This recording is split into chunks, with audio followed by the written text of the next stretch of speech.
नमस्कार, मैं राजीव चौधरी। आज आपको हमारी इस वीडियो में कुछ दृश्य विचलित कर सकते हैं, लेकिन यकीन मानिए वीडियो का अंत आपको जरूर सोचने पर मजबूर कर देगा।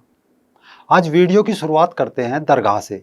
कोई भी दरगाह जहां एक सीमेंट, कंक्रीट, संगमरमर से बना चौकोर आकार की संरचना होती है, उसके नीचे एक कब्र होती है, कब्र के अंदर एक लाश, और उस लाश का अरबी भाषा में कुछ भी नाम हो सकता है, जैसे मोइनुद्दीन, ताजुद्दीन, निजामुद्दीन, अली साहब, पीर इस्माइल, कोई भी नाम।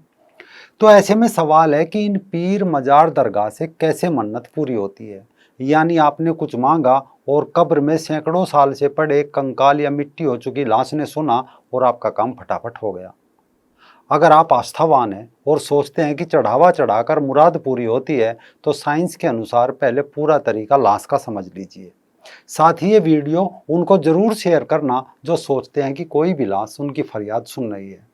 ये अटल सत्य है कि मौत एक दिन निश्चित है, लेकिन मौत के बाद ऐसा क्या होता है कि जो लाश चल फिर नहीं सकती, सुन नहीं सकती, बोल नहीं सकती, जिसके पास खड़े होने से भी बदबू आती है, वो लाश 6 फीट मिट्टी में दफन होते ही सारे काम करने लगती है। उसे ठंड भी लगने लगती है, जिसके लिए उसके ऊपर चादर चढ़ाई जाती है, चादर भी हरी चादर, चांद सितारों वाली चादर। आखिर ये पूरा माजरा क्या है? मान लीजिए कोई एक इंसान है, उसकी मृत्यु हो जाती है। मेडिकल साइंस कहती है कि मौत के 12 से 24 घंटे बाद शरीर में मौजूद प्रोटीन गलने लग जाता है और टिश्यू टूटने लग जाते हैं। शरीर में मौजूद बैक्टीरिया और फंगस शरीर के अंदर के हिस्सों को गलाने लगते हैं। इस स्टेज में शरीर फिर से लचीला हो जाता है। तकरीबन हर धर्म संप्रदाय के लोग अपने किसी भी यारे प्यारे को इसी समय के अंतराल में उसका अंतिम क्रियाक्रम कर देते हैं। कारण, मेडिकल साइंस कहती है कि मरने के 2 दिन बाद से लाश का सड़ना शुरू हो जाता है। 8 से 10 दिन में आंतों में मौजूद बैक्टीरिया मरे हुए टिश्यू को खाने लग जाते हैं, जिससे शरीर में गैस बनती है। शरीर से एक बुरी गंध आने लगती है। शरीर का रंग लाल के बजाय हरा हो जाता है। ऐसा रेड सेल यानी शरीर में मौजूद लाल रक्त कणिकाओं के सड़ने की वजह से होता है।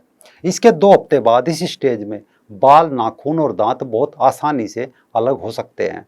शरीर की चमड़ी मोम की तरह लटकने लग जाती है, जिसकी वजह से लाश को हिलाना तक मुश्किल हो जाता है। 1 महीने बाद कीड़े मकोड़े लाश के सब नरम अंगों को चट कर जाते हैं और लाश कंकाल में बदलना शुरू हो जाती है।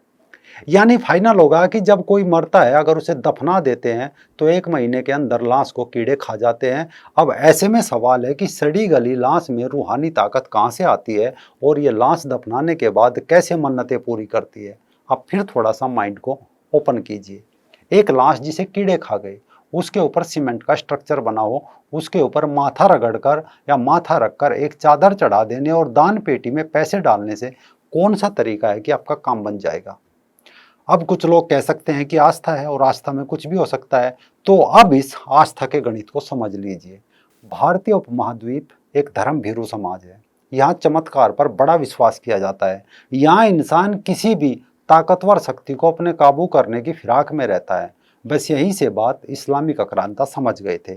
उन्होंने सोचा जो हिंदू तलवार या लालच या किसी अन्य कारण इस्लामिक मस्जिद के सामने नहीं झुकते, लेकिन वो किसी मंदिर के सामने बिना झुके नहीं निकलते। यहीं से खेल शुरू हुआ, पीर मजार दरगाह का, कब्र की पूजा का, और हिंदू भी ने देवी स्थान समझकर धीरे धीरे जाने लगे। फिर अफवाह फैलाई जाने लगी कि फलाना मजार पर गया था, उसे बेटा हुआ, वो गया, उसे गड़ा खजाना मिल गया, किसी की नौकरी लग गई, किसी को बहू मिल गई। मसलन चमत्कारी अफवाह लोग झांसे में आने लगे और देखते ही देखते भारतीय उपमहाद्वीप में पीर मजार दरगाह पैर फैलाने लगे।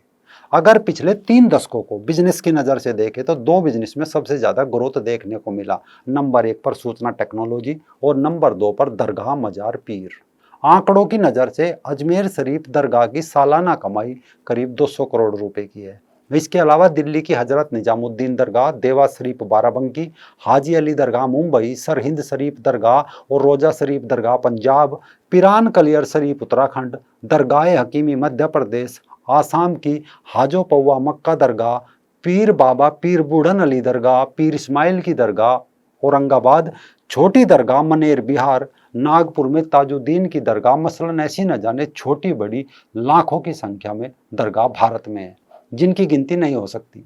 इन सब का सालाना टर्नओवर कहो या बिजनेस कहो, करीब 2000 करोड़ के आसपास बैठता है। यानी आस्थावान हिंदू हर साल 2000 करोड़ रुपए मन्नत के नाम पर इन दरगाहों पर चढ़ाकर आता है। तो सवाल पर वापस आते हैं, मन्नत यानी मांग, डिमांड, जो एक हिंदू इन पर रखने चाहते हैं, उनकी मन्नत किस तरह पूरी होती है।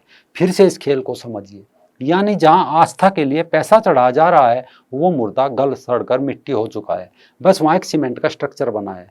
अब वहां जो पैसा चढ़ाया जा रहा है उसका इस्तेमाल कैसे किया जा रहा है ये समझिए। लेकिन सबसे पहले ये समझिए कि जो धर्मनिरपेक्ष लोग वहां जाते हैं वो भले ही मुराद के लिए जाते हैं, लेकिन वहां जो बैठे हैं जायरीन, चिश्ती, गद्दी नसीन, जिनके लिए ये एक बिजनेस है, दूसरा वो कैसे उस चढ़ावे के पैसे का इस्लाम का प्रचार प्रसार करते हैं ये भी समझिए। अजमेर दरगाह में, चिश्ती की दरगाह में दान पेट या डोनेशन बॉक्स रखे हुए हैं जिनमें लोग 10-20 रुपए डाल देते हैं। ये पैसा डालना नॉर्मल सी बात है, लोग नजराना नोट सिक्के सोचकर डालते हैं कि क्या फर्क पड़ता है, चलो डाल दो। लेकिन पिछले साल नवंबर, दिसंबर और जनवरी, मात्र इन 3 महीनों में अजमेर दरगाह की दान पेटियों से 19 लाख रुपए का चढ़ावा निकला, जिसे गिनने के बाद चिश्ती कमेटी ने फरमान जारी किया कि ये पैसे मदरसों के विकास में खर्च किए जाएंगे। इसके अलावा साल 2021 का दरगाह का बजट पेश हुआ तो तय हुआ कि शिक्षा के लिए दरगाह शरीफ के मदरसे का आधुनिकीकरण किया जाएगा। सिर्फ इतना ही नहीं, आज से 8 साल पहली खबर देखिए, जब यह तय हुआ था कि दरगाह दीवान को सालाना पेंशन के रूप में खादिम 2 करोड़ रुपए देंगे, यानी करीब 16 से 17 लाख रुपए पेंशन हर महीनों से दी जाएगी। इसमें एक दूसरा खेल भी है, जब इनकी कमाई डाउन होती है तो तुरंत एक खबर आती है जिसमें सिर पर टोकरा रखे कोई एक बॉलीवुड का सितारा होता है। ये खबर जब मीडिया में जाती है और लोग टूट पड़ते हैं दरगाह पर जाने के लिए, वरना इसी राजस्थान में कुछ ही डिस्टेंस पर पुष्कर में ब्रह्मा जी का मंदिर भी है। अब सोचिए कि ये इतना पैसा कहाँ से आ रहा है और मन्नत किसकी पूरी हो रही है, हिंदुओं की मेहनत की कमाई किसके खिलाफ इस्तेमाल की जा रही है। बाकी का पूरा माजरा जल्द ही आप अगले एपिसोड में देखेंगे।